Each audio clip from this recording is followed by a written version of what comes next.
군 정보사에서 근무하던 블랙요원의 군 정보 기밀 유출과 관련한 뉴스가 나온 지 일주일이 지난 시점 현 상황을 좀 살펴볼까 합니다. 결론부터 이야기하면 블랙요원은 어디에, 국가의 힘과 이익은 어디에 입니다라고 이야기할 수 있을 것 같습니다. 블랙요원의 군 정보 기밀 유출과 관련해서 수사가 어떻게 진행되고 있는지 6월 달에 블랙요원의 군 정보 기밀 유출에 대해서 알았는데도 불구하고 그때 구속하지 않고 왜 7월 31일에야 구속했는지에 대한 기사는 찾아보기 힘든 것이 사실입니다. JTBC는 7월 30일 단독 뉴스 보도에서 이미 간첩 혐의 내부 보고받았던 정보사 사건 시시하려다 방첩사 수사로 들통에 대한 기사를 올렸습니다. 이 기사에는 JTBC 취재 결과 이미 지난 4월 말 정보사 내부에서 A씨 간첩 혐의에 대한 보고가 이루어진 것으로 확인됐습니다. 하지만 국군 방첩사령부가 해당 사건을 자체적으로 인지해 A씨에 대한 수사를 시작한 시점은 6월 중순입니다. 정보사가 A씨의 혐의를 미리 알고 있었음에도 이를 쉬쉬했을 가능성이 있는 겁니다. 라고 했습니다. 정조준에서는 의문의 정보사 블랙요원 명단 유출 사건에 의하면 블랙요원에 대한 용의자의 간첩 혐의는 4월 말에 정보사 내부에서 보고가 있었지만 이를 인지한 것은 6월경이라고 합니다. 그러다 김민석 민주당 의원이 7월 26일 언론에 공개하면서 세상에 알려졌습니다. 김 의원은 30일 CBS 김현정의 뉴스쇼에 출연해서 몇 주 전에 제보를 받았다. 그것을 확인하기 위해 국방부 군 측에 자료를 요청했는데 현재 수사 중인 사안이라서 자료를 제출하기 어렵다는 답변을 받았다. 그 자체가 제보받고 추정했던 사실이 존재하는 것으로 판단해 추가 확인을 하는 과정에서 언론에 보도됐다라고 했습니다. 하지만 이와 관련된 기사는 추후에 찾아보기 힘들었습니다. 군 정보를 중국인에게 유출했다는 블랙요원에 대한 기사보다는 간첩법 개정과 그와 관련된 글이 더 많은 것을 확인을 할 수 있습니다. 블랙요원과 관련된 기사가 오히려 묻히고 있습니다. 블랙용과 관련한 뉴스의 보도를 7월 30일 일주일 전으로 다시 돌아가서 살펴보면 2024년 7월 30일에는 언론들은 신분을 위장하고 첩보 활동을 하는 블랙요원의 신상 정보 등 군사 기밀 수천 건이 최근 중국으로 유출됐다는 소식을 앞다투어 전했습니다. 블랙요원은 30일 오후에 구속되었다고 하는데 정보사는 사건 인지 시점은 6월께이며 유관 정보기관으로부터 통보를 받아서 알았다고 합니다.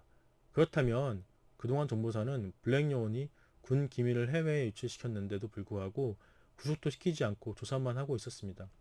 보수방송 멘처인 TV조선도 7월 30일에 남과 북이 대치하고 있는 상황에서 가장 은밀한 비밀요원의 명단과 신상이 대거 유출된 건 우리 안보에 심각한 구멍이 뚫렸다라고 언급하기도 했습니다. 그런데 블랙용과 관련된 후속 기사 내용보다는 한동훈 대표의 간첩법 관련 기사가 더 많이 나오고 있습니다. 이번 블랙요원의 군 정보 유출을 계기로 간첩법을 개정해야 한다는 기사가 더욱 주목을 받고 있는 것입니다. 한동훈 국민의힘 대표는 30일 오전 10시 40분쯤 자신의 페이스북에서 중국 국적 동포 등이 대한민국 정보요원 기밀 파일 유출했다. 황당하게도 우리나라에서는 간첩죄로 처벌 못한다. 우리나라 간첩법은 적국인 북한만을 대상으로 하기 때문이라는 발언을 했습니다. 또한 한동훈 국민의힘 대표는 8월 1일 안보와 물가, 국민 안전은 민생이라며 국민의 걱정이 생기면 바로바로 움직이는 정당이 되겠다고 강조했습니다. 그는 먼저 국군정보사령부 블랙용원 기밀 유출국 사건과 관련해 정보가 안보로 직결되는 시대에 이런 일이 발생해 국민께서 대단히 우려하고 있다고 했습니다. 이는 이전 자신이 페이스북에서 언급한 간첩법 개정, 적국에서 외국으로의 개정인데요. 이에 대한 필요성을 재차 언급하면서 더불어민주당이 법 개정에 찬성한다면 우리도 같은 생각인 만큼 이 부분 반드시 통과될 것이라고 주장했습니다. 한동훈 국민의힘 대표는 블랙요원 군 기밀 유출과 관련해서 국민께서 대단히 우려하고 있다고 했지만 이에 대한 정부의 부족한 점은 지적하지 않고 간첩법이 개정되지 않은 점만 문제를 삼고 있습니다. 어떻게 보면 한동훈 대표는 블랙요원에 대한 프레임을 자신의 정치적인 논리에 맞게 재구성하고 있습니다.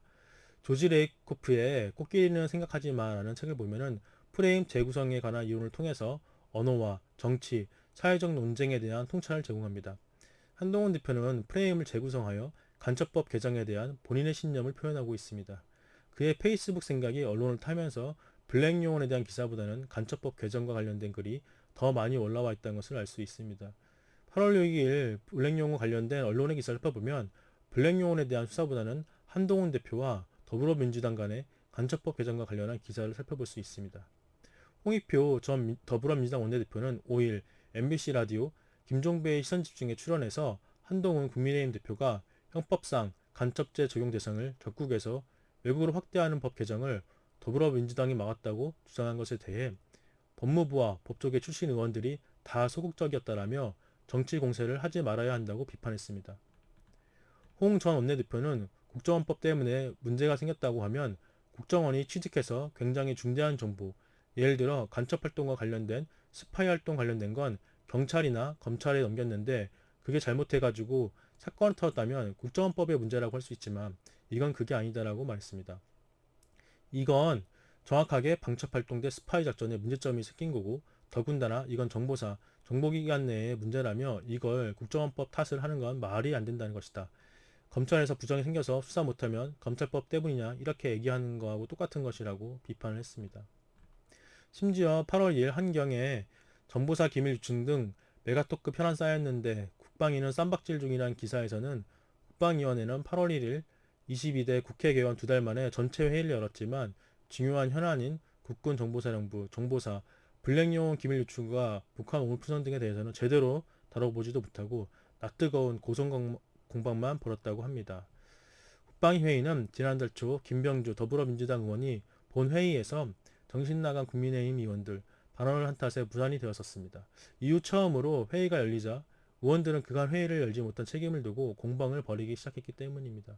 현재 블랙용어과 관련된 기사는 눈에 안 보이는 스파이 업무를 하는 블랙용어과 같이 점점 잠적하고 사라지고 있습니다. 블랙용어과 북한정보요원 간의 정보 싸움이 아닌 여야 의원 간의 과거 발언을 가지고 서로 싸우고 있습니다. 여야 의원끼리 싸우는 사이에 진짜 수사하고 조사해야 할 사건들이 묻히고 있습니다. 그리고 한동훈 대표의 프레임 하에 민주당은 블랙용어 문제를 파헤치는 것이 아니라 그의 말만 따라가고 있습니다. 민주당은 이러한 프레임에서 벗어나서 진정한 안보 문제에 대해서 다룰 필요가 있습니다.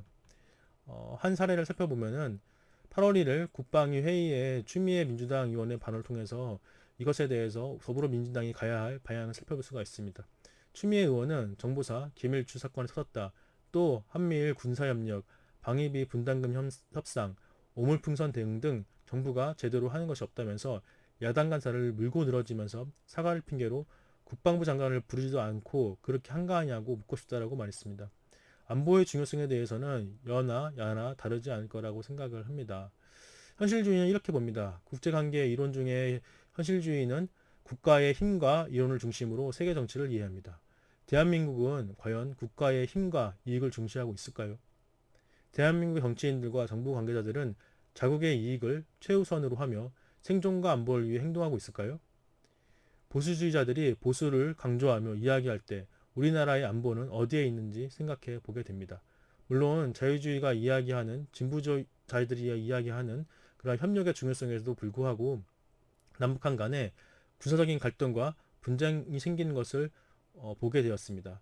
협력이 무조건적인 평화를 가져오지는 않았습니다. 한편 이러한 것들이 남북한 모두 신뢰를 저버리고 갈등을 키워가는 모습을 통해서 오히려 적대적인 관계로 서로를 맞이하게 된 것을 볼 수가 있습니다. 그러한 관계 속에서 오히려 경제적인 협력이 아니라 오물풍선대 확산기를 통한 서로가 군사적인 적대적인 상호 의존 관계를 만든 것은 아닌가 생각을 다시 한번 해보게 됩니다.